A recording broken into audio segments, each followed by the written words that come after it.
اچھا یہ بات بتاؤ، بی بی سلام اللہ علیہ نے ابو بکر سے جو غضبناک ہو گئی ہیں،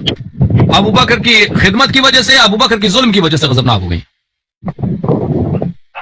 یہ غضبناک والے الفاظ تو ہم آپ کو کہیں گے نا کہ یہ ان کے نہیں ہے، یہ تو آپ تو کو پھر ہم ابو بتائیں بکر گے کی انشاءاللہ بعد تو پھر آپ ظالم کو ظالم نہیں مانتے نا؟ وہ جو آپ کی صحیح کتاب میں بالاجماع موجود ہے، نہیں۔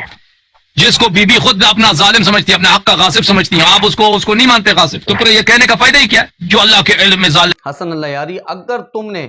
اپنی کتابوں سے ان موقفات کو تسلیم کر لیا کہ حضرت فاطمہ الزہرا رضی اللہ تعالی عنہا کبھی بھی حضرت ابو بکر صدیق رضی اللہ تعالیٰ عنہ سے ناراض نہیں تھی، تو تمہیں پتا ہے کہ یہ تمہارے پاس ایک واحد ذریعہ ہے کہ جس ذریعے سے تم معاذ اللہ ثم معاذ اللہ حضرت ابو بکر صدیق رضی اللہ تعالیٰ عنہ پر شب و ستم کرتے ہو، ان کے اوپر طعن کرتے ہو، ان کو معاذ اللہ طرح طرح کی گالیاں دیتے ہو۔ تو بات صرف اتنی ہے کہ حقیقت تمہارے سامنے واضح ہے، لیکن تمہیں پتا ہے کہ شب و ستم کرنے کا یہ واحد ذریعہ ہے، یہ بھی ختم ہو جائے گا، اس لیے تم حقیقت کو آنکھوں سے دیکھنے کے بعد بھی تسلیم نہیں کرتے، اور پھر اہل سنت کو گمراہ کرنے کے لیے بخاری کے حوالے پیش کرتے ہو اور یہ کہتے ہو کہ بھائی بخاری کے اندر تو یہ جملے موجود ہیں کہ حضرت فاطمہ الزہرا رضی اللہ تعالیٰ عنہا حضرت ابو بکر صدیق سے ناراض تھیں اور آپ نے کبھی کلام نہیں کیا، اور حدیث کے حوالے پیش کرتے ہو۔ تو میں یہ کہتا ہوں کہ اگر آپ باغ فدق والی حدیث پوری پڑھ کر سنا دینا ایک مرتبہ اپنی عوام کو بھی اور عوام اہل سنت کو بھی، تو ان کو پتہ چل جائے گا کہ آپ اپنے موقف میں جھوٹے ہیں، اپنے دعوے میں جھوٹے ہیں۔ اس لیے کیونکہ صحیح بخاری کی حدیث نمبر 3712 3713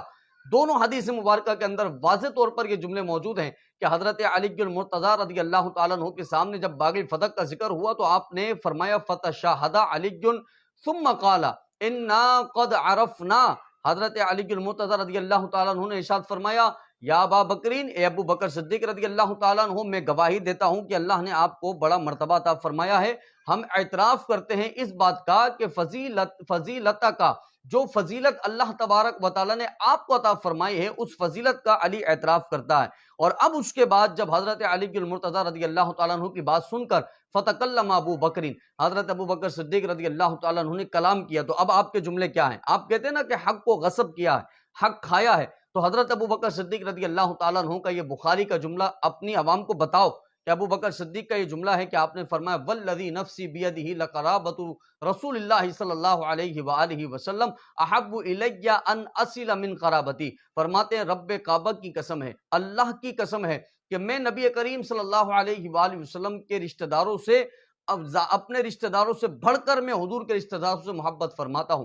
احب الی ان اصل من قرابتی، میں ان سے اپنے رشتہ داروں سے بڑھ کر محبت کرنے والا ہوں، اور انہی رشتہ داروں میں سر فہرست سیدہ فاطمہ الزہرا رضی اللہ تعالیٰ عنہا کا نام آتا ہے۔ تو ایسا کیسے ہو سکتا ہے کہ حضرت ابو بکر صدیق رضی اللہ تعالیٰ عنہ جن سے محبت بھی کرتے ہیں، محبت کا دعویٰ بھی کرتے ہیں، ان کے حق کو غصب کریں اور ان کے اوپر ظلم و ستم کریں؟ اور صرف اتنا ہی نہیں بلکہ 3713 حدیث مبارکہ آپ پڑھیں کہ راوی فرماتے ہیں عبداللہ ابن عمر رضی اللہ تعالیٰ عنہما کہ حضرت ابو بکر صدیق رضی اللہ تعالیٰ عنہ یہ فرمایا کرتے تھے کہ تم نے نبی کریم صلی اللہ علیہ وآلہ وسلم کے رشتہ داروں کے ساتھ حسن سلوک کرنا ہے، حضور کے جو اہل بیت ہیں ان کے ساتھ حسن سلوک کرنا ہے، جو قرابت دار ہیں ان کے ساتھ حسن سلوک کرنا ہے، ان کے ساتھ اچھے انجام سے پیش آنا ہے۔ یہ بخاری کی یہ حدیث مبارکہ ہے۔ بڑے تم بخاری کے حوالے دے رہے ہو تو بخاری کی پھر وہ حدیث سے بھی پیش کرو کہ جن حدیثوں میں حضرت ابو بکر صدیق رضی اللہ تعالیٰ عنہ کے یہ جملے واضح طور پر موجود ہیں کہ ابو بکر صدیق نبی کریم کے رشتہ داروں سے بہت زیادہ محبت فرماتا ہے، یہاں تک کہ اپنے رشتہ داروں سے بڑھ کر نبی کے قرابت داروں سے محبت کرتا ہے۔ اور پھر دوسری بات، آپ یہ جو کہتے ہیں کہ نبی کریم صلی اللہ علیہ وآلہ وسلم کی بیٹی کے ساتھ ظلم ہوا اور ابو بکر صدیق رضی اللہ تعالیٰ عنہ نے ان کے جو ہے وہ مال کو غصب کر لیا، اور سیدہ فاطمہ الزہرا رضی اللہ تعالیٰ عنہ ہمیشہ ان سے ناراض رہیں، تو میں آپ کو اور آپ کے جتنے چاہنے والے ہیں ان تمام سے ایک ہی بات کہتا ہوں کہ آپ صحیح اور مستند روایات وہ پیش کر دیں کہ جس کے اندر یہ ثابت ہو جائے کہ حضرت عائشہ صدیقہ رضی اللہ عنہا سے روایت والی حدیث مبارکہ کے اندر جو یہ جملے ہیں کہ حضرت فاطمہ الزہرا رضی اللہ تعالیٰ عنہا حضرت ابو بکر صدیق سے ناراض ہو گئیں، یہ جملے حدیث مبارکہ کے جملے ہیں، یہ جملے حضرت عائشہ کے جملے ہیں، یہ آپ نے اگر ثابت کر دیا ہے تو پھر سمجھ آتا ہے کہ ہاں آپ کا موقف سچ ہے، آپ کا دعویٰ سچ ہے۔ لیکن خدا کی قسم قیامت کی صبح تک آپ اور آپ کے جتنے بھی چاہنے والے ہیں وہ تمام کبھی بھی یہ ثابت نہیں کر سکتے کہ یہ والا جملہ کہ جس میں یہ جملہ بخاری میں موجود ہے یہ حضرت عائشہ صدیقہ رضی اللہ تعالیٰ عنہا سے نقل کردہ حدیث کا حصہ ہے، بلکہ یہ راوی کا اپنا ادراج ہے،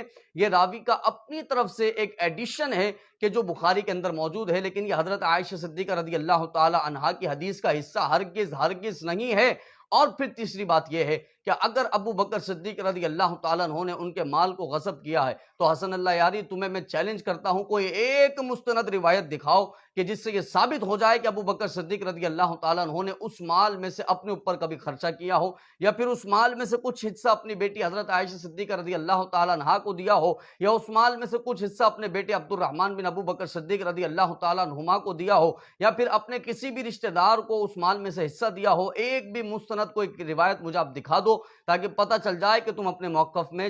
سچے ہو، ورنہ تو یہ تو ثابت ہے کہ تمہارا موقف بھی جھوٹا ہے، تمہارے دعوے بھی جھوٹے ہیں. الحمدللہ یہ تمہاری اور ہماری کتابوں سے اور حضرت علی المرتضیٰ کے عمل سے ثابت ہے کہ ابو بکر صدیق نے مال فتح کے ساتھ وہی معاملہ کیا جو معاملہ رسول اللہ نے فرمایا تھا، اور یہی معاملہ عمر فاروق نے کیا، یہی معاملہ عثمان غنی نے کیا، اور یہی معاملہ آپ بھلے اپنی جتنی اصولوں کی کتاب ہیں وہ اٹھا کر دیکھ لیں، اصول آپ جو ہے وہ اصول کافی اٹھا کر دیکھ لیں، نہج البلاغہ اٹھا کر دیکھ لیں، شرح نہج البلاغہ اٹھا کے دیکھ لیں، اور جتنے بھی کتابیں ہیں آپ وہ تمام کتابیں اٹھا کر دیکھ لیں تو آپ کو پتہ چل جائے گا کہ حضرت علی المرتضیٰ نے بھی وہی معاملہ کیا ہے جو ابو بکر صدیق رضی اللہ تعالیٰ عنہ نے کیا ہے. تو الحمدللہ ہم یہ مانتے ہیں کہ ابو بکر صدیق رضی اللہ تعالیٰ عنہ سیدہ فاطمہ الزہرا سے محبت کرتے تھے اور سیدہ فاطمہ الزہرا ان سے راضی تھیں. اللہ رب العزت سے دعا ہے کہ ہم سب کو ہدایت کے راستے پر قائم